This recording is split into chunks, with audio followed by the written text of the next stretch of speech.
My name is Sophia Jensen. I'm 36 years old, living in Charleston, South Carolina, and I had been married for 12 years to Daniel, a man who prided himself on his strategic mind and a work schedule so busy he forgot his own wife's birthday. On Tuesday afternoon at exactly 2:46 p.m., as I was finishing a client report, my phone buzzed gently. A notification popped up from our shared family cloud, something that rarely happened since Daniel usually controlled all tech access. I didn't think much of it until I saw the synced email title. Booking confirmation from Ocean Spirit Cruises, Platinum Suite, Couples Spa Package, Private Dinner. I froze. The email wasn't addressed to me. It had auto-synced into our shared folder because Daniel had once used that account to book a flight, years ago. I opened the email and quietly read every detail. 7-day Caribbean cruise, departing from Miami on March 14th. Guest 1, Daniel Jensen. Guest 2, Amanda Carter. No need to search, I knew exactly who Amanda Carter was. Light brown hair, flirty smile, and that red dress she wore to our Christmas party last year. Introduced to me as the newly hired project manager at Daniel's firm.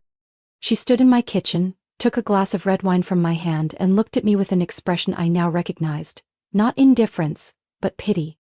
I didn't scream. I didn't throw my phone. I didn't even cry. A cold chill crept up from my spine, freezing every nerve. I scrolled to the end of the email where it listed their cabin number. 9242. Deck 11, ocean facing, along with a massage appointment and a romantic dinner booking, scheduled on the exact day Daniel claimed he'd be giving a keynote presentation at a conference in Seattle. And then another notification appeared, a photo upload from the cloud. It was a selfie taken in a changing room. Amanda stood in front of the mirror wearing black lace lingerie, the tag still hanging, lips painted bright red, smiling wide. The caption hit like a punch to the gut. Can't wait for you to take this off me, counting down the hours, baby. My chest tightened as if someone had wrapped a fist around my lungs. I stared at the screen, a single question ringing in my mind. Why me? Why am I the one being betrayed? Then I remembered something that stopped me from hurling the phone across the room. Just last month at a charity gala, I had overheard Amanda gushing to someone about her fiancé, a tech entrepreneur named Ethan Moore, who is preparing to expand his company into Texas. I remembered how she waved her hand to show off her engagement ring, bragging about their pre-wedding romantic getaway this spring. I immediately opened my laptop and typed Amanda Carter into social media. Her profile was public, flooded with couple photos and captions like, soulmate, blessed, bride. And there he was, Ethan Moore. His face familiar. I had seen him briefly at a networking event in January, giving a polished speech about innovation and scale. One of her most recent posts, from 3 days ago, made my breath hitch. I'm heading on a solo cruise to recharge before the wedding chaos begins. Ocean Spirit, here I come! The cruise dates matched perfectly. But instead of falling apart, something inside me clicked into focus. I had done enough of that before. No more. I stared at Amanda's engagement photos with Ethan again. Not to confirm the betrayal, but to study his face. He was sharp, calm, articulate. I remembered seeing him at a digital transformation summit in October, commanding the room like it was built for him. Founder of Helix Quant, a rising tech firm out of Austin, Texas. I didn't hesitate long. 12 years in a marriage I thought was stable had taught me one thing. When the truth surfaces, you either collapse or you rise and act. I chose the latter. I opened LinkedIn, found Ethan Moore's public profile, and with just a few clicks, I had his company email. I began typing, concise, cold, void of emotion. Mr. Meyer, I believe we need to discuss something urgent regarding your fiancée Amanda Carter and my husband Daniel Jensen. I've recently received a cruise confirmation for a joint booking between them, scheduled the same time you mentioned a solo trip. Attached is a screenshot of the email and a photo you likely haven't seen. If you're available, I propose a brief meeting at Oak House Cafe on Queen Street, 9 o'clock tomorrow morning. I attached one image. Amanda, in lingerie, with the caption, counting down the hours. No accusations, no venom, just facts, delivered plainly. I hit send, then I sat staring at the screen, waiting for those little gray dots that signal someone's reading. 5 minutes later his reply arrived. "I'll be there at 9, Ethan." The next morning when I walked into Oak House, Ethan Moore was already there, seated in the corner with an espresso in front of him. He looked exactly as I remembered, except now his eyes had lost that confident sheen. When I sat down, he didn't bother with small talk. "You were right," he said. "Amanda told me she was traveling alone to de-stress before the wedding." I nodded and slid the printed email and photo packet across the table. Ethan scanned them, his hands tightening with every page. He didn't curse. He didn't explode. But his lips drew tight. Bloodless. "What do you want me to do?" he asked, voice low and stripped of formality. I looked him straight in the eye. "I've already booked a single cabin on their cruise, cabin 9244, right next to 9242, but I think 2 witnesses would be better than 1. What do you say?" Ethan leaned back slightly, eyes drifting to the window, then he turned back with the faintest of smiles, the first sign of life since I walked in. "We're getting on that ship," he said, "and I think it's time they know what it feels like to be watched, cornered, and completely out of control." I didn't smile back, but something stirred in my chest. Not relief, not anger, clarity. Less than 2 hours after that meeting, we had both secured our tickets. Ocean Spirit Cruise, cabins 9243 and 9244. 2 rooms, side by side with theirs. I used my private credit card, the one Daniel never monitored. Ethan booked his under a personal leisure account. We agreed on a cover story, 2 old college friends who happened to reconnect after more than 10 years and decided to take a spontaneous vacation together that week to relive old memories. It was just believable enough not to raise suspicion, and vague enough that no one would bother to question it. We didn't have a grand plan yet, just presence. We would show up in the right place at the right moment, making it impossible for them to run. "How do you think Amanda will react when she sees me on the deck?" Ethan asked as we stepped out of the cafe. I squinted. "Depends. Is she as quick with excuses as she is with picking lingerie?" Ethan let out a short but genuine laugh, then nodded. "I'm looking forward to that moment." We walked away. 2 strangers with one shared mission, no romance, no expectations, just 2 betrayed people, preparing to stage a scene their partners never saw coming. 3 days after our meeting at Oak House, I stood in Ethan's temporary apartment in Savannah, looking at 5 dresses lined up neatly on the bed. I felt a strange calm I hadn't known before. Not the numb kind that comes with giving up, but the sharp focus of someone stepping onto a stage, knowing every line and where the spotlight will hit. We had worked non-stop. Ethan, just as I predicted, was methodical. He printed out the full itinerary for the Ocean Spirit cruise, mapped out the cabin layout, check-in times, island excursion schedules, even the locations of the spa, restaurants, and bars Daniel and Amanda had selected. He organized everything in a color-coded Excel sheet. Blue for potential contact points, red for areas to avoid, yellow for strategic appearances. I handled the rest: wardrobe, body language, facial expressions, and the subtle details that would sell our cover. We need to look like old friends catching up, close but not clingy, relaxed but not too affectionate. If we get it right, our presence alone will shake them. And they won't know how to respond, I said as I handed Ethan a folder of edited photos. I'd created in Photoshop, fake college pictures of the 2 of us, with my hair cropped short and flared jeans. Ethan tilted his head, smiling. "You're planning this like a director staging her own life." I answered calmly, "Because that's exactly what I'm doing." We agreed to check in an hour apart and appear separately on the first day to avoid raising suspicion. My cabin, 9244, was to the left of Daniel's. Ethan's, 9243, was on the right. Perfect, like 2 blades pressed to either side of their necks. I brought 5 dresses, each one selected for a specific scenario. A beach stroll, a fine dining dinner, a cocktail party, a guided island tour, and a full-length black satin gown for formal night. Daniel hadn't seen any of them. Each piece was chosen to present a stronger, more unshakable version of myself. The woman he no longer had control over. Ethan was no less prepared.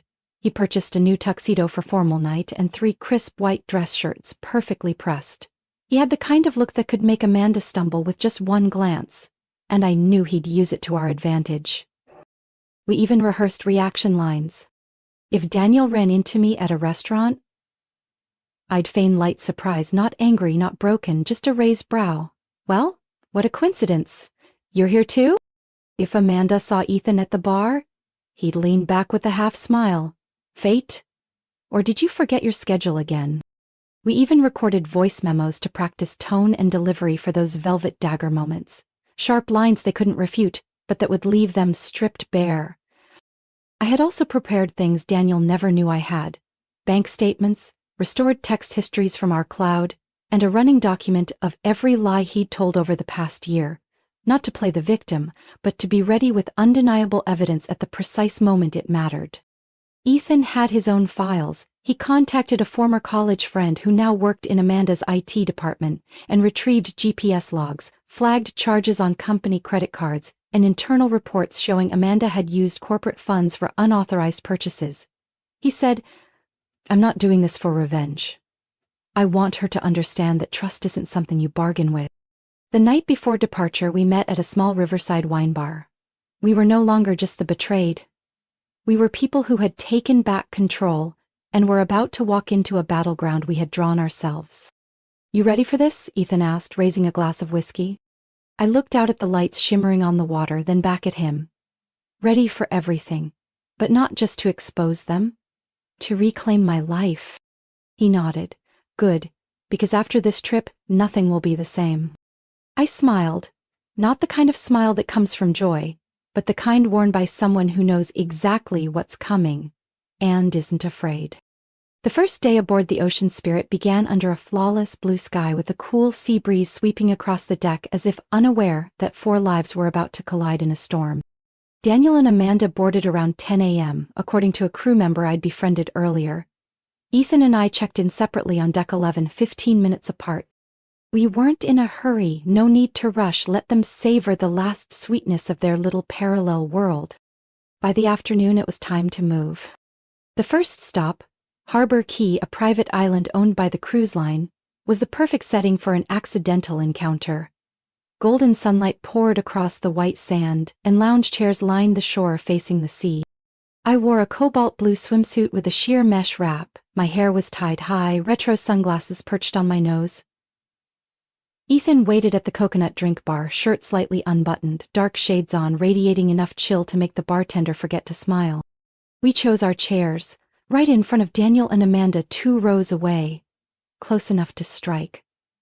And the lightning came, quicker than I expected. Daniel was carrying 2 vibrant cocktails back from the bar. As he walked past me, I looked up just as sunlight filtered through the palm leaves, casting a dazzling glow across my face. He froze like a man struck by lightning in the middle of summer. I smiled, softly, as if greeting an old acquaintance at the grocery store. I even raised a hand and waved. "Seattle looks different, doesn't it?" I said, just loud enough to rise above the crashing waves. The glasses in his hands trembled, orange liquor trailing down his wrist. His eyes widened, jaw clenched. Not a word, not even a breath. I stood up, adjusted my dress strap and walked toward him, my feet sinking into the sand, each step cutting through the years of blind trust. "Quite the coincidence, Daniel. The last time you lied to me, you were on a business trip to Seattle, remember? And now?" "Amanda..." I stopped right in front of him. No shouting, just words, sharp enough to sting. He opened his mouth to speak, then closed it. I had never seen Daniel speechless. A voice behind me, cold and weighty, broke the silence. "Aren't you going to introduce him, Amanda?" I didn't need to turn. I knew Ethan was standing there. Amanda spun around, and when she saw him, her face drained of color. She stuttered, lips dry, tugging her sarong as if it could shield her from the fallout. "Ethan, I thought you were in Texas." Ethan didn't respond. He handed her a printed document. She glanced at it and went pale. I didn't need to read it. I knew exactly what it was. A receipt for the cruise booking under Daniel Jensen's name, paid with a corporate credit card from the company where Daniel served as an executive. I turned to Daniel, my voice even. "A company card, Daniel? Altura Global's card? The one I helped you get approved for business expenses? Turns out it's pretty useful for booking ocean view suites, with couples massages no less. His face flushed red, ready to argue. But I cut in. Don't deny it. I called Altura's accounting team before I left Charleston. And Ethan? He's already spoken with Helix Quant's finance department. Seems like your little romance didn't just wreck a marriage, it bankrupted corporate ethics. Amanda turned to Ethan, her eyes filling with tears. It's not what you think. He scoffed. Not what I think? Amanda, you left a trail clearer than a treasure map. Around us, a few beachgoers had started to notice. A couple to my left even removed their sunglasses for a better view. I adjusted my strap and tilted my head. Such a shame, your secret honeymoon kicking off with an audience. I turned without waiting for a reply. Ethan walked beside me, shoulder to shoulder. Silent, but his eyes mirrored mine, calm, calculating. This was just the beginning. After that first beach encounter, none of us were the same. Daniel avoided eye contact like it burned. Amanda looked like a pale version of herself, no lipstick, no confidence. But Ethan and I, we were alert, composed, and meticulous, like two performers staging a 5-day show. On day 2, we accidentally appeared at the spa just as they arrived for their couples treatment. The receptionist, whom I'd gifted a little something the day before, politely informed them the couples suite had been reassigned due to a system glitch. Amanda was led to a private room, Daniel to the men's section. Ethan and I strolled past the hallway hand in hand, smiles soft and vague enough to drive someone mad. That afternoon, they joined a kayaking tour around Coraline Island. So did we. We didn't sit close, just close enough for Daniel to see me laughing with another man, sunlight bouncing off the water. Amanda kept glancing over her shoulder. Neither of them could focus on the experience. By night 3, the rooftop restaurant hosted a wine and seafood tasting. Ethan ordered a bottle of Napa Valley Cabernet. I wore a deep red velvet backless dress, the exact shade Daniel once called too bold for someone as quiet as you. I wore it because of that. We sat 2 tables away, close enough to hear Amanda hiss. I feel like we're being watched, Daniel. Why are they everywhere? He whispered back, barely containing his irritation. Shut up, don't make a scene. I clinked glasses with Ethan, eyes fixed on the unraveling mess across the room. Night 4 was the formal gala, the cruise's grandest event. Champagne flowed, a live band played. Amanda wore a silver bodycon dress, hair in a high bun, clinging to whatever confidence she had left. Daniel, stiff in his tux, sat next to her at a table for 2 front row, just as their reservation email had described. We arrived 10 minutes late. I wore a long black satin gown, deep V-neck, hair loose, makeup bolder than usual.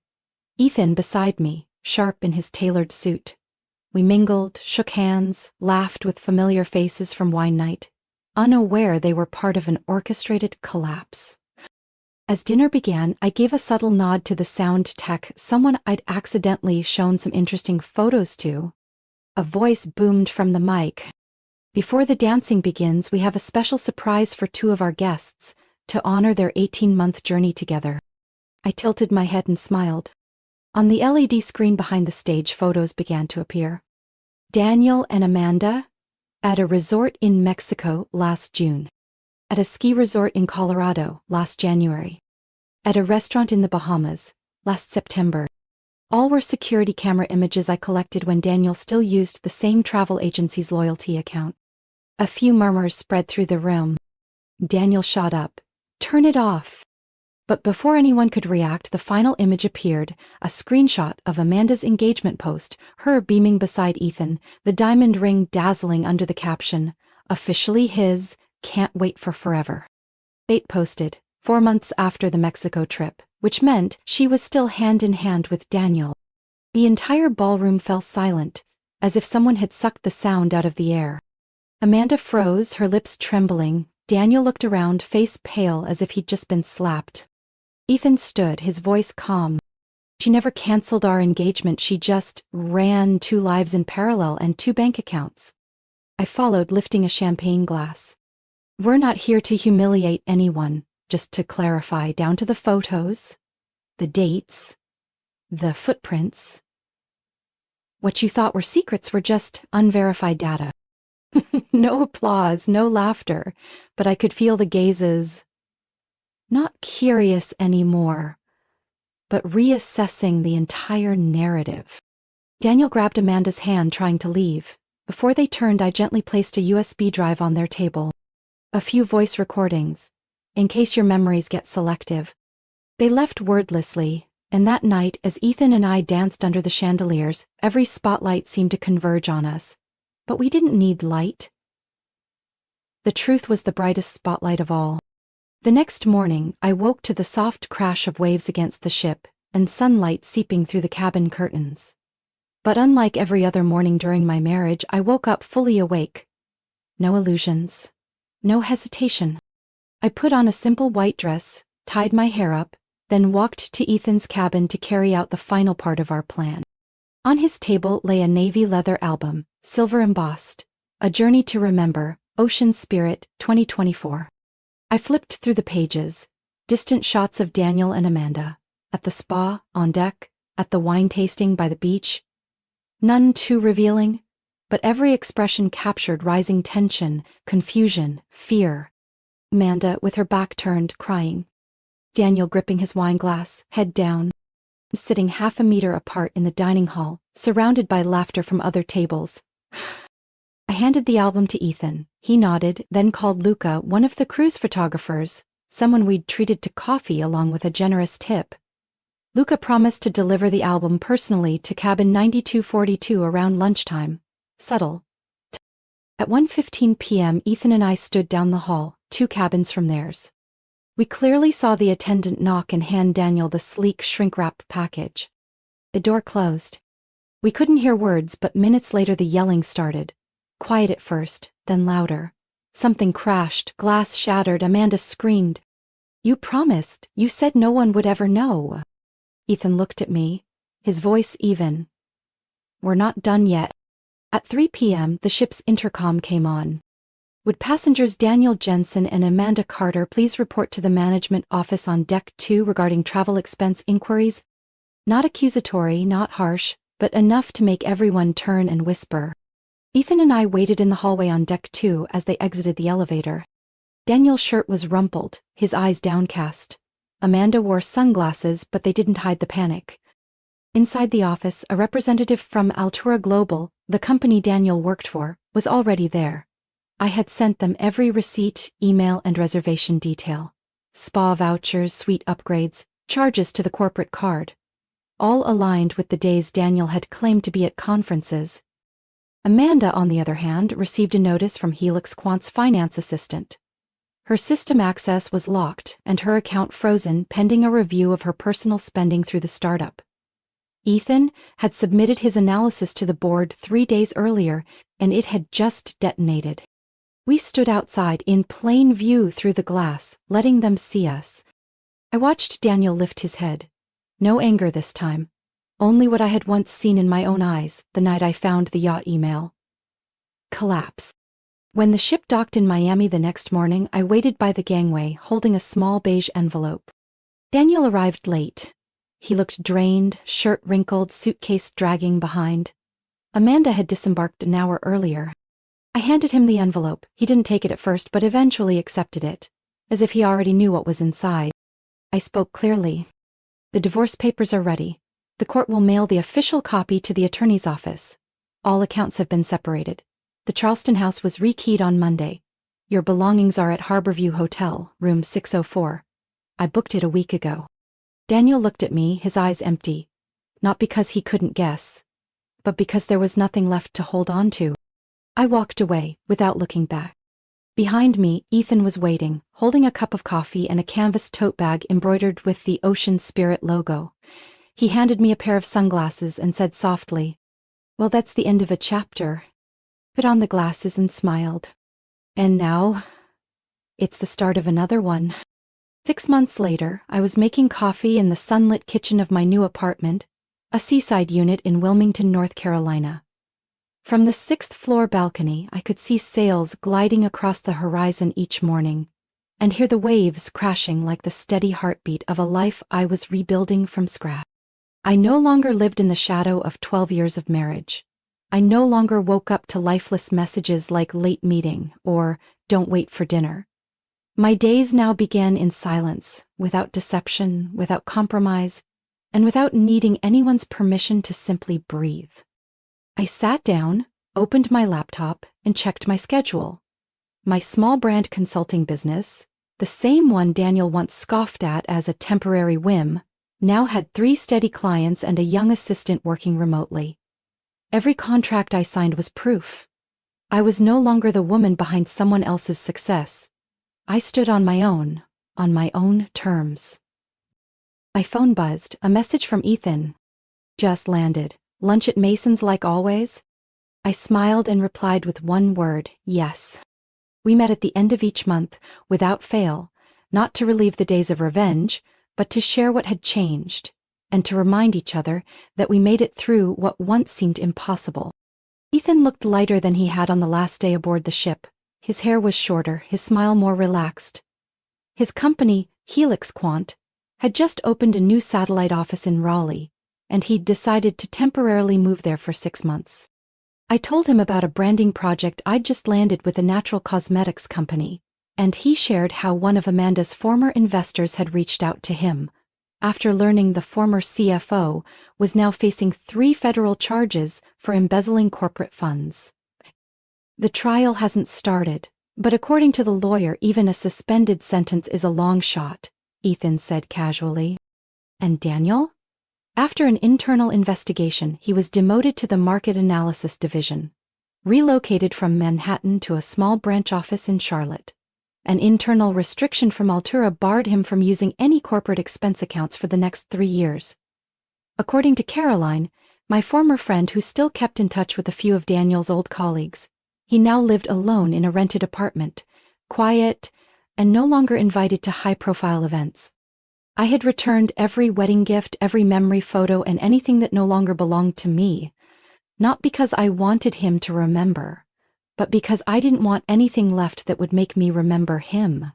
After lunch, we walked along the beach, where seagulls perched on the rail like quiet guardians of the sea.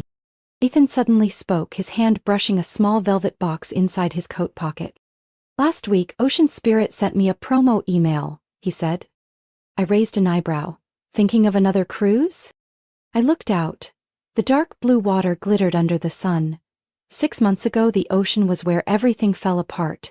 Now it offered something else. With the caption, "What if we went, just as friends, no pretending closeness, no script." I paused for a moment, then nodded.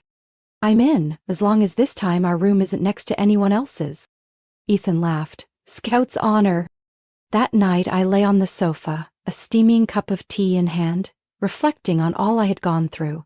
The pain, the fury, the betrayal, then the rebuilding, the independence, and finally, the rebirth. I don't call it a victory, because what I regained wasn't dominance. It was the right to live by my own values.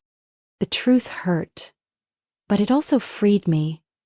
Not just from a toxic marriage, but from the shell I had wrapped myself in for over a decade. On the side table near the window, sunlight streamed across an electronic ticket that read, Ocean Spirit New Year's Journey, Cabin 1301. I would board again, not to expose anyone, not to get revenge. I was going for peace, to begin a new year, with myself. Sophia's story is a powerful reminder that betrayal doesn't have to be the end. It can be the start of freedom. When the truth came out, she didn't spiral or seek blind revenge. She rose with calm and clarity. In a world where so many remain silent, Sophia chose to reclaim her voice, her dignity, and her life. In real life, her story proves this. The truth may hurt, but it's also the shortest path to healing and liberation. What do you think about how Sophia faced betrayal and rebuilt her life? Share your thoughts below, and don't forget to follow the channel for more powerful stories about love, family, and life's most meaningful lessons.